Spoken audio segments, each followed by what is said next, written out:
Good morning, this is జ్యోతి.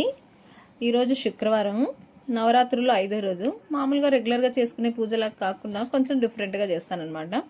గడపకు పసుపు పట్టించి ఇలా ఎర్రమట్టితో ఇలా అప్లై చేసుకుంటాను. చిన్నగా సింపుల్గా ముగ్గులు వేసుకుంటాను అనమాట. ఈ లిక్విడ్ కాదు, పౌడరు, ఎర్రమట్టి థిక్ పౌడర్ వస్తుంది. ఇలా తామరపు వేసాను. అంత ఫేమస్ కాదు నేను ముగ్గులు వేసేదాంట్లో, ఏవో సింపుల్గా అలా వేసేసుకుంటాను. ఈశాన్య మూలన అంటే ఫ్రైడే నేను రావి చెంబులో నీళ్లు పోసి ఈశాన్య మూలన పెట్టి ధూపం వేసుకుంటాను అనమాట. సో కొంచెం కొత్తగా కనిపించాలనేసి ట్రై చేశాను ఇవాళ. ఈ ముగ్గులు ఎర్రమట్టి అంతా ఇంకా ధూపం అంటే ఇంట్లో వేస్తే మంచిది కదా, సో ఇక్కడ పెట్టేశాను. రావి చెంబులో వాటర్ వేసాను, పసుపు కుంకుమ అక్షింతలు కర్పూరం అలా వేసేస్తాను అనమాట. నెక్స్ట్ ఇంకా పూజ గదులు అంటే రెగ్యులర్గా కాకుండా ఈరోజు ఫ్రైడే కాబట్టి లక్ష్మీ పూజ చేసుకుంటున్నాను.